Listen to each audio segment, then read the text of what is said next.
Hi, I'm Tanya Valentin, a neuro-affirming family coach from New Zealand who supports parents to navigate their neurodivergent child's burnout recovery. And I'm Emma Gilmore, an alcohol, food, and body image counsellor from Australia, helping women rethink their relationship with alcohol and with themselves.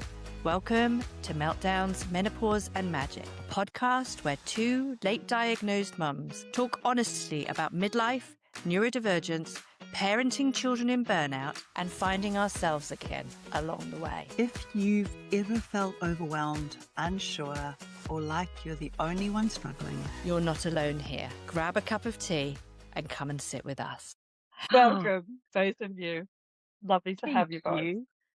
And thank you so much for first of all answering my DM, Chris.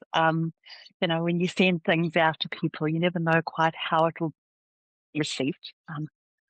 But I'm a big fan. I've been following you since I saw a reel of yours. Like it was a few years ago, where you were trying to explain pronouns using coffee and tea. Yeah. And at that stage, we had just really, we're kind of in the middle of our trans journey with my son, and he was trying to explain pronouns to his grandparents. And I saw it and I thought, wow, that is just such a great way of explaining it. And then I also, you had like this really like viral post on I can tell. And Oh, yeah. that was just such an amazing movement as well.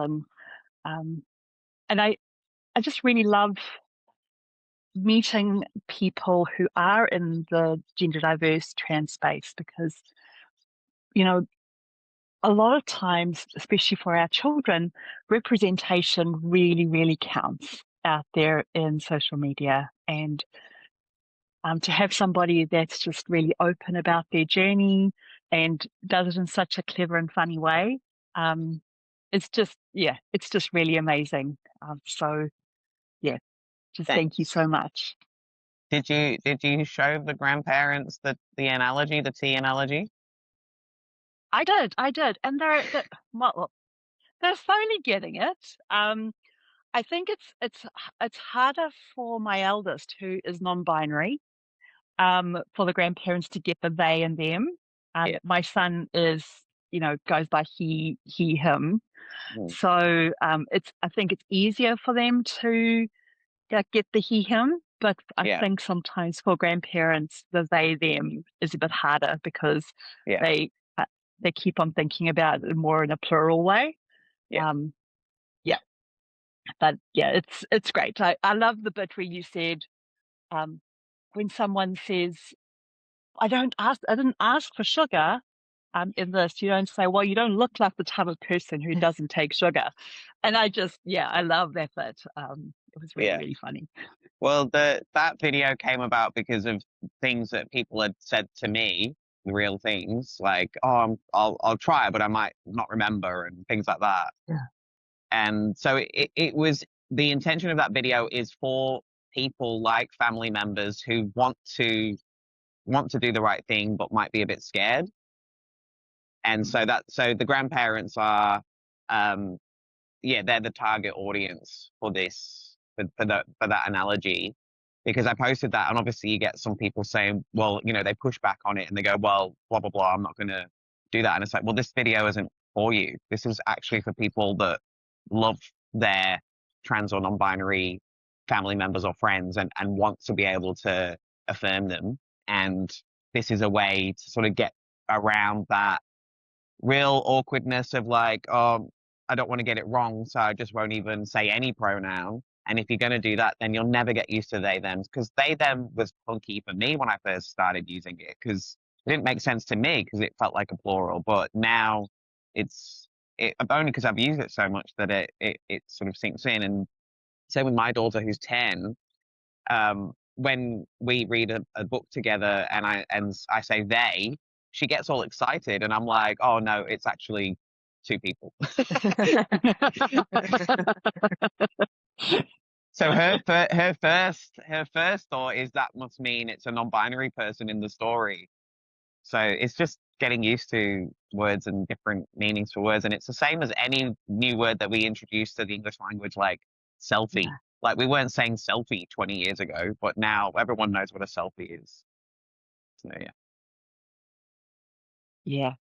And it is clunky at first. I remember when my eldest came out as non-binary, yeah, it felt really awkward to say they them, but it's just something we use in our family now.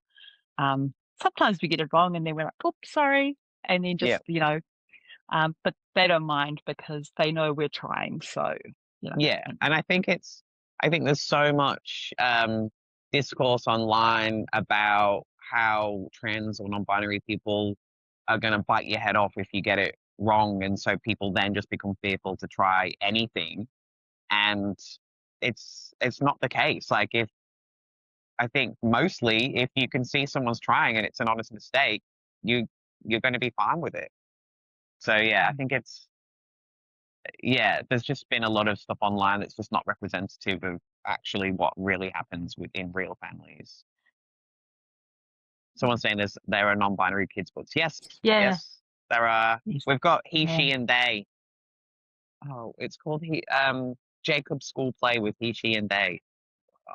Cool. It's really good. Oh, that's great. And yeah, I often forget like how like I think the people around us, we are, very accepting. And I think New Zealand in general are pretty accepting of you know, the LGBT plus community and trans people. Um and my children and I, we did have a podcast. We spoke about, everything that was going on in our family. But then you sometimes forget that there are people outside of your world who perhaps are not as accepting or really struggle with this type of stuff as well. So having books like, gender affirming books and things like that are really important as well. So I love yeah. what you just said because mostly people focus too much about what's going on and not that's not part of their own life, and then they forget that actually there are people that support them. But you're saying the other way around that you have such a beautiful family dynamic that you forget that other people are not supportive. I love that. Yeah, yeah. It actually just shocked me. We used to, right at the beginning when our family had our podcast, which has stopped now because there was just so much people out there that I really felt like I needed to protect my children. Mm. But you know, we we had this parade well, a few years ago now, this gathering in one of our town squares, and there was this really beautiful trans police officer who was there, and he was just being so lovely with the public and just talking about his journey. And we posted it on our TikTok channel, and I was just I genuinely felt shocked by how people had a problem with that. Um, yeah. So I whenever I see your videos, I just it just seems so lovely to me. But I can imagine that you might get a fair bit of pushback and perhaps not such lovely comments from some of the stuff that you post. Yeah, I do, but they've become really few and far between now. Definitely since the I Can Tell campaign, and I think it's because my content just sort of gone onto a different algorithm. Because I see other Mm. trans people posting online, and then the comments are terrible, Yeah. and I'm like, wow, my videos don't seem to be traveling in the same algorithmic arena. I think when I did the I Can Tell video, it started reaching people that don't even normally engage in trans stuff at all. Like, um, I was getting messages from people saying that other people were sending them the video, and those people were just kind of indifferent to trans lives. They weren't for or against. It was just not in their world, and that they were sending them. So for somehow it just got to a different algorithm that didn't even go to people that were just looking up trans stuff negatively or positively. So I do get the odd one. But yeah, it kind of surprises me when I do now because I'm like, oh, they found this video. how how do they do that? So anyway, I kind of like to curate a nice space. So sometimes I'll engage with those comments if it seems like this person is displaying some humanity. But if it's like just someone being aggressive or um name calling or something like that, then I'll just delete the comment because I don't want trans people to come to my videos and then look at the comments and then feel like it's not a good space to be in. Yeah. So I just get rid of it. Yeah, good on you. But I haven't had to deal with that with the I Can Tell video really at all. Like it's pretty much like 99%. It's been all positive. I broke the internet in a good way. In a good way. What is the, because I'm quite fresh to knowing you, what is the I Can Tell thing? Well, I had been posting videos for a while, for a few months, and I'd been doing this thing where I was posting a video every day online about being trans, like a Yeah. trans joke. And I was getting this comment, I can tell you're still a woman, but I would get, I can tell you're still a man in a comment directly underneath. And so I posted that one day, and then just spontaneously, people who had been following me for a while started saying, well, I can tell that you're a lovely person, or Yeah. I can tell that I like watching your videos, things like that. I've And seen that. so it gave me this idea to, thank you. I can tell Chris is an awesome comedian. It gave me an idea to just post, like start a hashtag allyship campaign where people could say, I can tell, and just say something lovely instead. Because it was after Trump had got inaugurated, he declared there was only two genders, was getting lots of comments saying, you don't exist, there's only two genders, blah, blah, blah.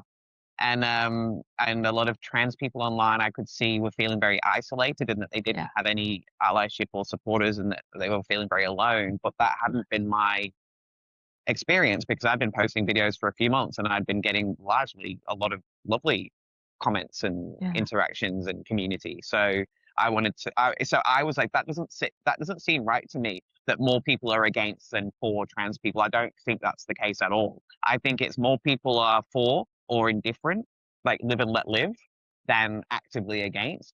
And so I wanted to show that with this. So I did, and I posted that video one night to invite people to say, I can tell, and then say something lovely or affirming to a trans person. And within an hour, there were 300 comments. And then I couldn't keep up. I was trying to respond to the comments, but more were coming in than I could respond to. And then I had to go to bed because it was 9 o'clock at my bedtime. And I woke up the next morning and there were 3,000 comments. And they were all really lovely, beautiful comments. And I couldn't find a single mean comment at all. And it was incredible. It was people all over the world, like all over Europe, Pakistan, America, Abu Dhabi, Canada, New Zealand, Billy, he's like Brazil, like all over the place we're messaging in and stuff. Beautiful. And then to this day, there's over 100,000 comments. So, and the video's been seen over 4 million times. That's so cool. I do, now you're talking about it, I do remember California. seeing it. Yeah. That's so cool. Because it was a scary, I mean, it still can be quite a scary time, but I know I was at that time quite scared for my son. And things like that are just lovely. A lot of, and you're not, you're not alone. I have had lots of messages from parents of trans kids saying that they had felt like their kid was growing up in a world that didn't want them, and they felt very isolated. But then looking at the comment section, they realized that that's not the case at all. No, it's just, it might be, my son was bullied very, very badly for being trans for a very long time at school. It was very bad for him. But he's kind of recovered and he's recovering, and but it can feel when you're in a space where that is happening to you. And he would say to me that 25% of his school were actively being horrible to him on a daily basis because he was different. And Yeah.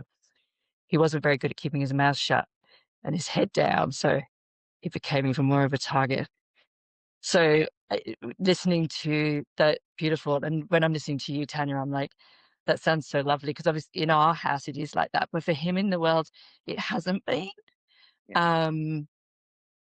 And which is what I was kind of interested as well, because you're a performer and you use comedy and performing. And for him, that's been one of his places of safety. Yeah. And so I guess that was one of the things I was really interested in talking to you about, was to understand kind of like what your journey was around that. And because again, being a comedian is like such a vulnerable, scary thing to do in my mind, because you're putting yourself out there all the time, aren't you? It's like, and you might get a like room of people who are not, who don't vibe with you. Or I'd love to hear from your perspective what how that side of things developed for you, and where, what it gives you, if you're willing to answer. Yeah. I'll just go back to the bullying thing for a second, because I was bullied as well at high school. Mm. Like, I had the great time in primary school. I was friends with all the boys. I Yeah. was able to play football on the team with the boys. And then when I got to high school, everything changed, Yeah. because high school suddenly, if you're not acting the way you're supposed to, then you're different and you're sticking out. Mhm. And I was quite an androgynous looking person, and I didn't feel like I was a boy. I didn't really feel anything, but and I but I obviously didn't look like the typical feminine girl, and so I was bullied for, yeah, looking like a boy.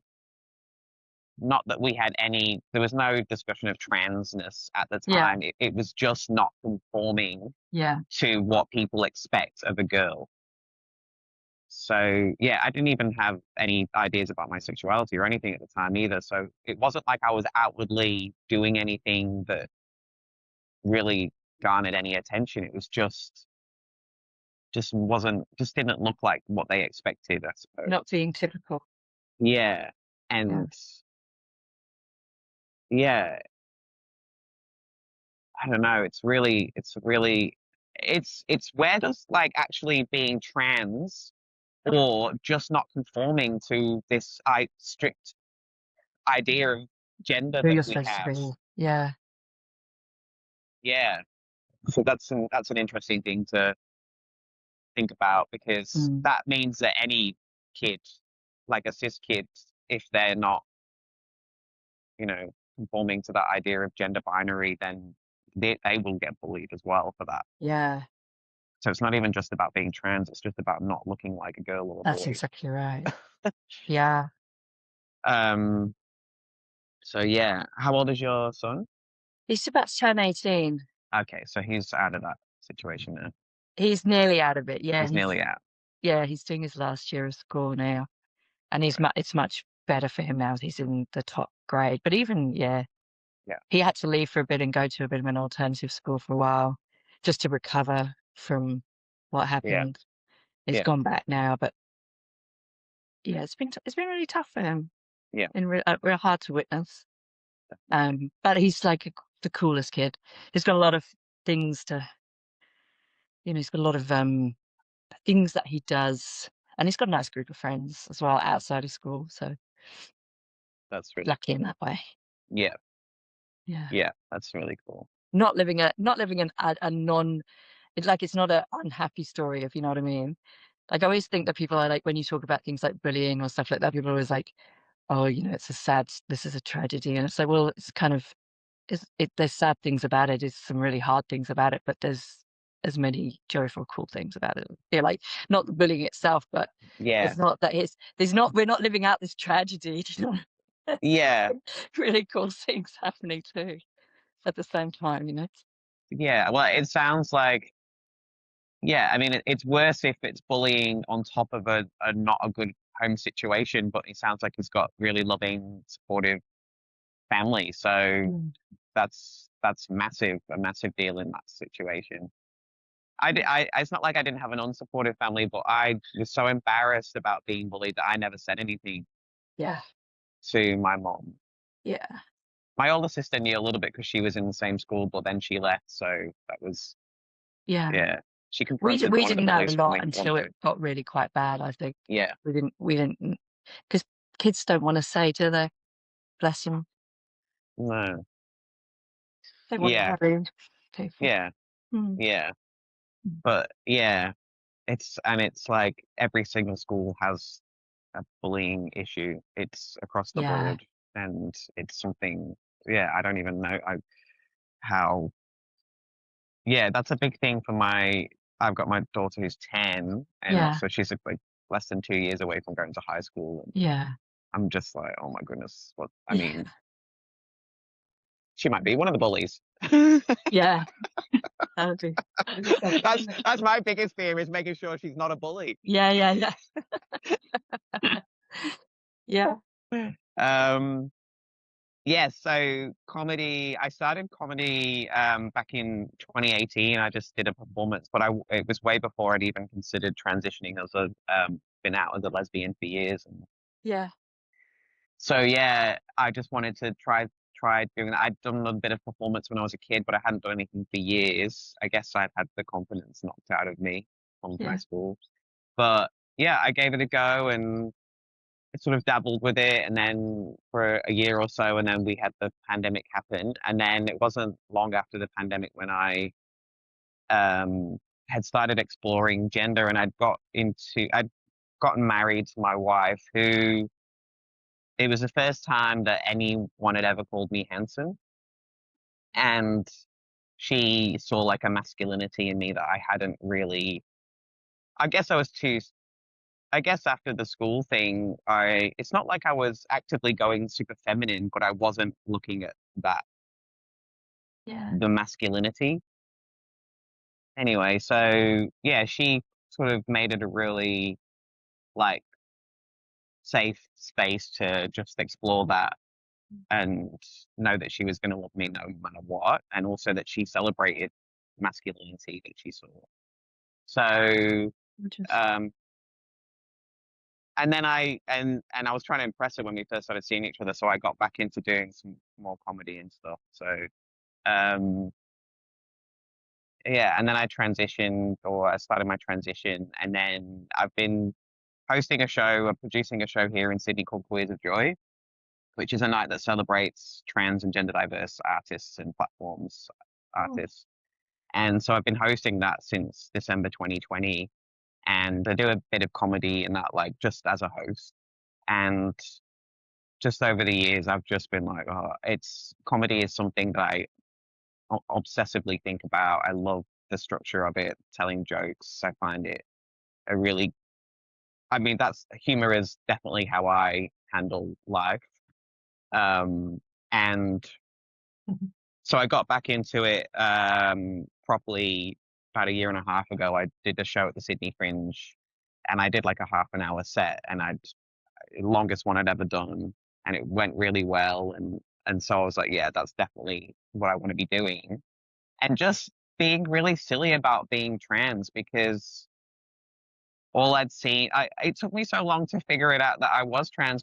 One, because I thought that if you were trans, you had to be hating yourself, not be able to Yeah. leave the house, like completely crippled with anxiety and self-hatred that you couldn't even like have a job and be completely depressed because that's all I'd seen in media.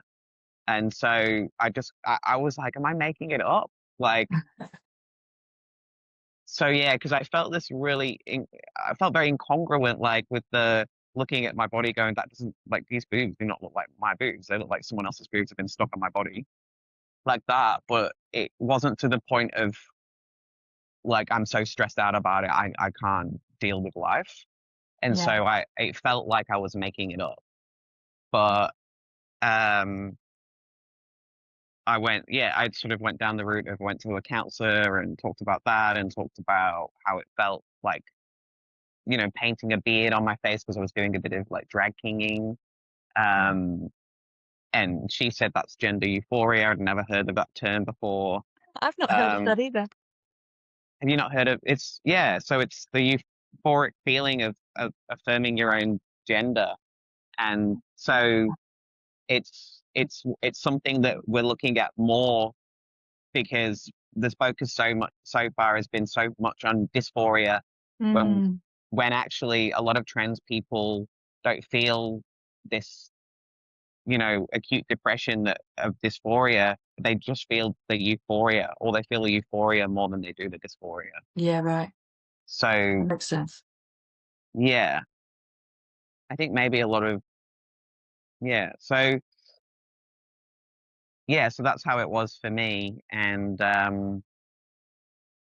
wanted to tell jokes about being trans. I wanted to show people that trans people are actually living fruitful, thriving lives, Yeah. and can take a joke and can tell a joke as well.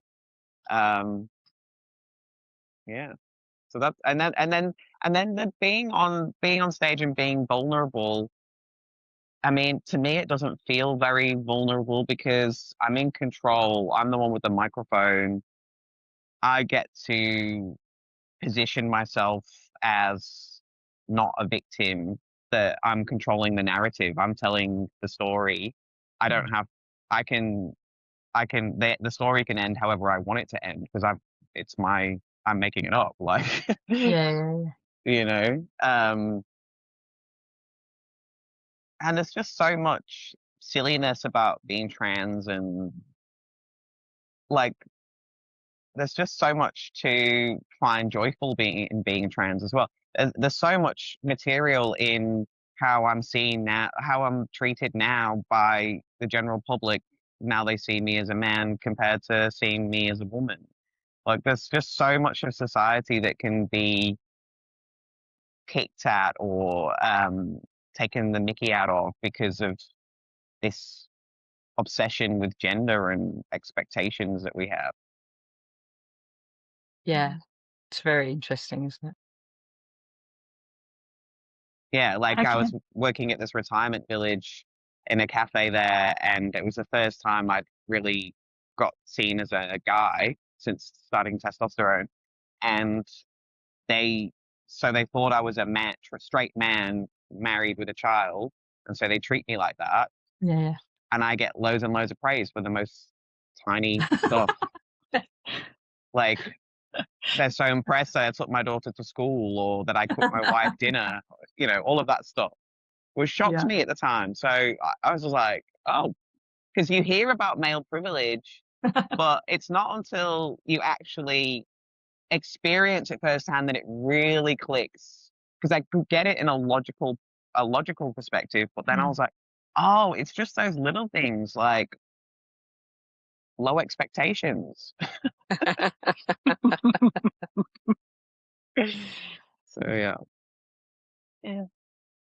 And I can imagine, that sort of moving from like the perspective of people seeing you as a woman and treating you as a woman to the other way.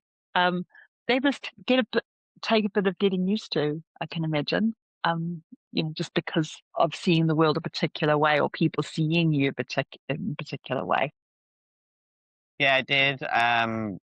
In fact, because I was being seen as a man, as a straight man, and then coming from being an out lesbian for like since I was 17 for a long time, I didn't like it because I was like, I'm not a straight man. Like I'm a queer person. Like my daughter was not conceived traditionally. Mm. Like, and so it felt like I felt very constrained because I was like, I feel like now I'm expected to act in a certain way that's not me. Like, I felt like if I was a bit more flamboyant in a way that might be seen as odd or I don't know. So I felt very constrained. So um, I didn't like hiding the fact that I had not always been a man or whatever. I felt like hiding that wasn't really me either because it's like, if a woman was talking about a period and I was there, she'd be like, "Oh, you wouldn't know about this." It's like, Yeah. okay, all right, fine. Like, so, but it was a workplace, so it's not like I'm going to just be talking to people about my personal life anyway. So it was just odd, and so while I was coming to terms with that, I decided to pause testosterone I paused it for 9 months because it was a bit discombobulating. Wasn't really sitting with me. So I paused it for 9 months, just while I sort of reconfigured myself and, um, which was which it was really good to do it wasn't like I was regretful of the changes. I just wanted to sort out how I was seen in the world for myself. Yeah. And what I was comfortable with being seen as. And then I don't know, in that time, I must have just come to terms with it or come to terms with who I am for myself, that it doesn't really matter that people see me as a straight man. I can know who I am myself and my whole experience of who I am. And so then I think towards the end of that 9 months, I think I got like a she or something like in public by someone, because your face kind of changes in that time. So it must have got sort of re-feminized a bit. And yeah, and then I didn't like that either. So I was like, right, I think it's time. I think it's time to go back on the testosterone. So I did. But this time I just felt like, oh, I've really chosen now. Yeah. So I felt more comfortable with it. And plus I stopped working at the retirement village and I went back to working where I had worked previously. And so they knew who I was previously. And so not that we talked about it, but I just felt like I was more comfortable to be myself.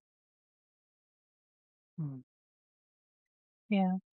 I think, that brings up such a good point, because I think when you are a parent of a, a trans child, um, you often think about it just in the perspective of you having to see your child differently, that you forget that they're working out for themselves, like how do I see myself, or like, what is my identity? There's quite a bit of things that they're going through as well, that as a parent you might not totally get or not really think about. Yeah.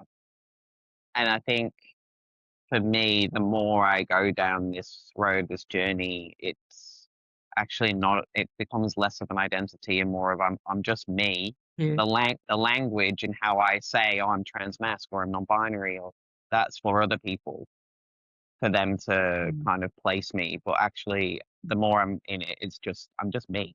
Just like you're probably just you. Like, you're not thinking about your own gender all the time. It's something that you think as a trans person, you really do think of it a lot, overly, obsessively, compulsively, a lot at the beginning. But then as time goes by and, hopefully if you're able to be affirmed in the ways that you want, socially or medically or that kind of thing, then you can just start living your life and not Yeah. obsessively think about it. Yeah. Chris, we just looking at the time, and I'm wondering, there is a huge cross section in our audience of parents who might have neurodivergent children, but children who are also gender diverse, because there is quite a big cross section. And I know that a lot of parents, especially like in my community, and people, some of the parents who follow me on Instagram, they might have, their children, looking at their identity or coming out about their identity. And could you, just perhaps give them a few suggestions or a few pointers on how to support their child when they start coming to them and talking about gender or having questions about gender? Because a lot of parents really struggle with what to do next. I know it was quite like my son came out to us using a slideshow. He created a slideshow, and he put it up on our family television, and he was very, very it was great in the way that he explained it to us. And then he said, and I want to be called by this name, and these are the pronouns. And he gave us some really great pointers on what we needed to do next as parents. But I know that there are lots of families out there where their children might not give their parents some pointers on what to do next, or might be thinking, wow, I have no idea what to do, and I really want to support my child. But how do I do it? Mm. Well, I don't have a trans child myself. Yeah, but if you It were, might be more place. You might be a better place. I mean, for me, it's like, don't panic, for one. Don't panic. Don't laugh at them like my mom did when I came out as a lesbian. oh, I think it was a nervous giggle, but yeah. I mean, there's so many kids. Yes, they know this is me now, but there's also a lot of kids that are experimenting with different pronouns and stuff like that, and then maybe they do try they them for a while, then go back to she, and like, this is all kind of perfectly okay and natural of them exploring themselves. And one thing that with my daughter, she's definitely not trans. She's a little girl, for sure. But we just empower her things that she wants to explore, whatever that is. And being trans or exploring your gender it's part of that. But we seem to put it into this special category of, uh-oh, they're in for a life of suffering now, when actually it's not that at all. It doesn't have to be that at all. So I would say, firstly, just empower what they want. If they want to try a different name or a different pronoun or different way of dressing, or empower that, and allow them to be a kid still as well. So I probably wouldn't be showing kid any like negative stuff, if you can, that's out there, and just allow them to be a kid. So all local organizations have different ways. So if you're in Australia, Trans Hub is a really good resource.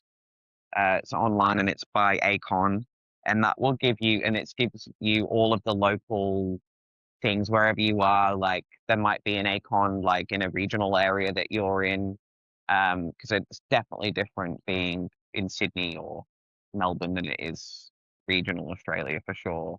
So, I mean, I went to Lithgow, and they have someone working on the council there in the library and stuff she's a lesbian herself, and so she does lots of stuff for queer and trans kids. So sometimes it's down to who actually works in the council with where you are, and finding those people that are allies and putting on events for trans youth and stuff like that. Because I think if you can find places for them to be able to socialize amongst peers in a fun way, like it doesn't all have to be serious doctors, counselors, all of that stuff. It could actually be about having fun and finding new friends who get you. thank you. What are some of the pointers that you would give, Emma, from your experience as a mum of a trans son? I'm going to ask, what was the question? Oh, I said, what could be some of the things that you might, what bits of advice might you offer to parents of trans children from your In experience? terms of parenting trans Yeah, kids, yeah, what would I? yeah. It's funny, isn't it? I don't feel like an expert but you know what I mean? For me, with Prince, it's always just the most important thing for me is that he knows that I have got him. Do you know what I mean? Like, I've got him, whatever. And, the world around can do whatever they want, but I've got him, and I value him exactly as he is. But I have had to fight for quite a few things from an advocating perspective, like in school and stuff, like fighting for them to use the right pronouns and really, um, pushing for that because it makes a really big difference for his sense of safety in school. So those were probably some of the things. I had to get an advocate to help us make that happen. And I guess just being that soft place to land, really. And I think for us, one of the things that's been really helpful, like exactly what you were just saying, Chris, was we found a drama club that was a queer friendly, mainly probably neurodivergent as well, drama club that he's just very thrived and loved being at. That's been really helpful for him to find his people and his passion. Yeah, that's probably what I have as a non-expert, as someone muddling through.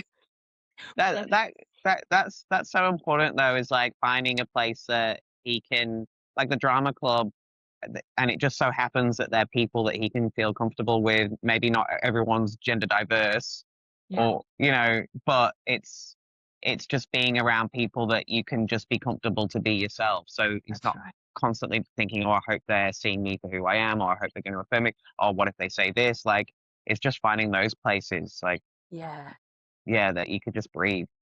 yeah, just breathe. Oh my gosh, that's a beautiful thing to say.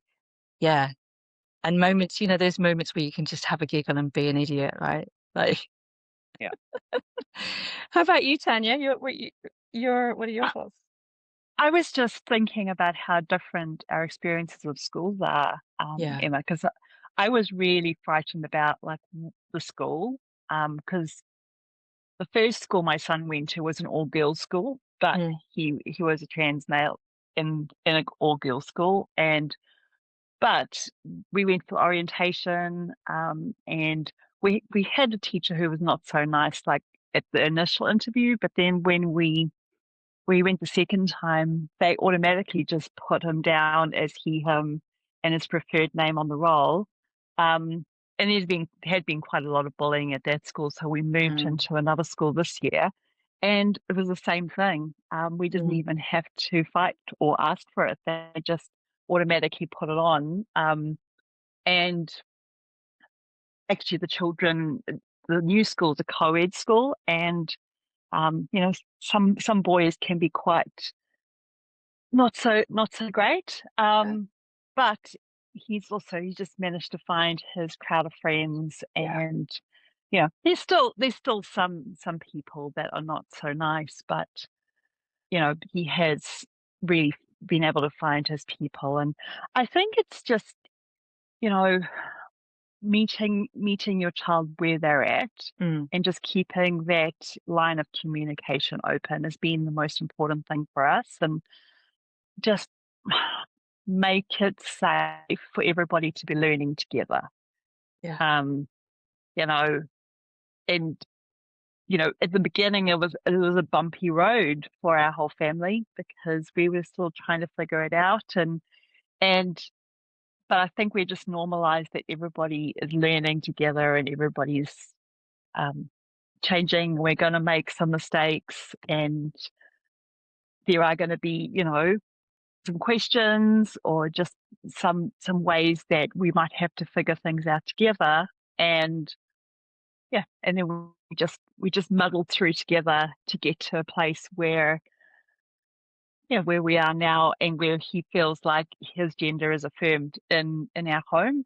mm, So yeah, I think it's just keeping those lines of communication open has been the most important things in our family. mm, Yeah. And I think for any parent who is struggling a little bit to accept that, they should definitely find other parents in the same, like with trans kids, and yeah, they need to feel like they're not alone as well. And, you know, it's actually the sky's not falling in. We can do this. No. Yeah.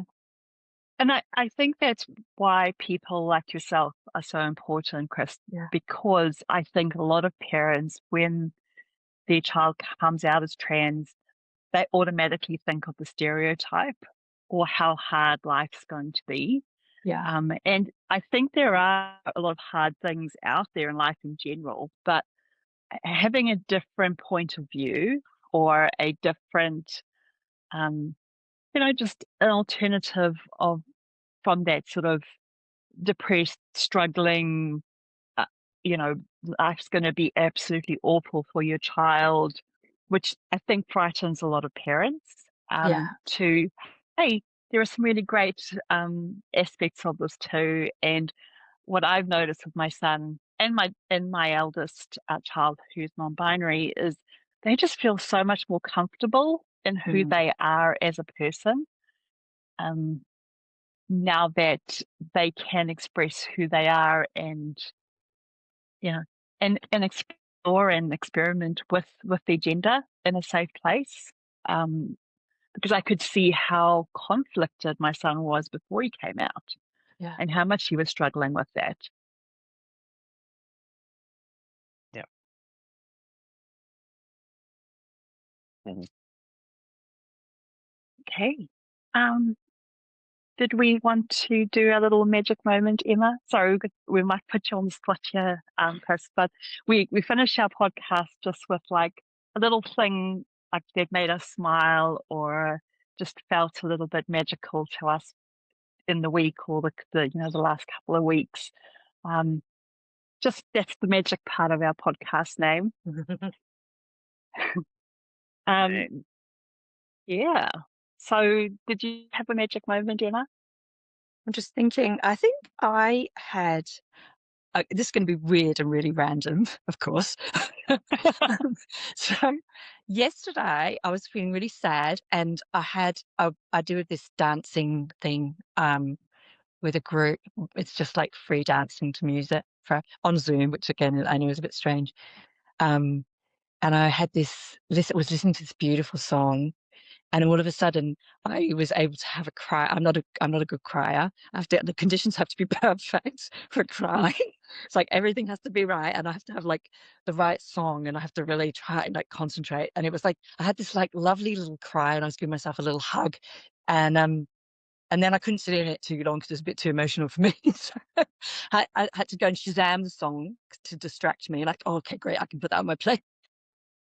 But the whole experience, even though it was short and rather random and a bit weird, was quite delightful because I really, when you sometimes just I need a circuit breaker. And it actually felt really, I know it sounds a weird thing to say, but it felt really beautiful to just be like listening to a beautiful song, having a little cry, getting the stuff to go through, and then like feeling, okay, right, can carry on. So that's probably my magic moment. How about yourself? Um, I know I asked the question and now I've gone blank. But I think, what's been magic for me this week is that my eldest child has gone to go visit their sister in another town, and so it's just been my son at home with my husband and I this week, and we've just had some really cool times where we've watched Venom movies and Spider-Man movies and just sort of had dinners on the couch because we usually eat like at the dinner table and things like that. And yeah, it's just been really fun to just have a laugh and Yeah. be a little bit goofy with that. So yeah, that's just been my little magical thing. Yeah. And that the magic of the ordinary kind of, it's like lovely, isn't it? Sometimes just, It is, it is. yeah, Yeah, it's just really lovely sometimes to just have yeah, those normal moments that just feel feel lovely. yeah. Talking, before Chris, I know we're going to do your magic moment if you are up for it. But I'd watched you talking about the faraway tree, and I was like, because I went to see that as well, and I was like, I, I had a real passion for that book, and I was watching your thing. That's so funny. Because Sophie and Moonface had changed so dramatically thinking about movies. I was very much Yeah, expecting Moonface to look very differently to how he did. yeah, yeah. I don't know. It was like they got Andrew Garfield to play the dad, and so they're like, let's just make it all about the dad. Yeah. Anyway, Yeah. Anyway, um, sorry, your magic. um, I was in a bad mood the other morning, and I was getting ready for work, and it was early school holidays, but my daughter got up. She got up at like, it was like 6:30 in the morning, and I was about to leave, and she came, and she's like all bleary eyed, just got out of bed, and she came and gave me a big cuddle, and she squeezed me really tight, and it was like, oh, this is exactly what I needed. Yeah. And that really just adjusted my mood for the rest of the day. And it was like a aha moment. I was like, oh wow, like that just lovely, beautiful cuddle from my daughter just really adjusted me. I don't know. It was like, so now I'm like, give me a big cuddle right now. Oh. And then yesterday we went shopping, and she had some money to spend. She does her jobs, her little tidies a room every week or whatever. And she bought this beaver, like a big cuddly beaver. But she kept saying like, oh, gotta look after your beaver, like that. And it was funny to us adults. And then this morning she looked at the label on it, and it said marmot. And we were like, what's a marmot? It's like this other beaver, like, yeah. And she was going, well, it's always going to be a beaver to me. So that's been very funny. Love it. Beautiful. Oh, lovely. Well, thank you so much for coming on with us, Yeah. Chris.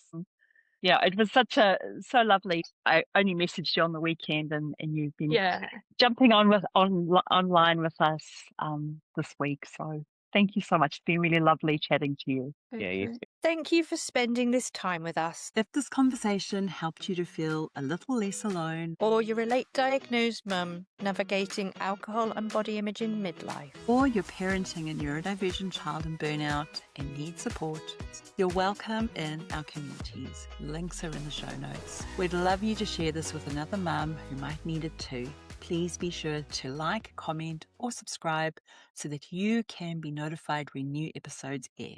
This also helps the podcast reach more mums who need it. This podcast shares a lived experience, not medical advice. Please reach out to a professional if you need individual support. We respect a range of lived experience. All guests appearing on the show are talking from their own individual lives, and their view may not reflect the host's perspective.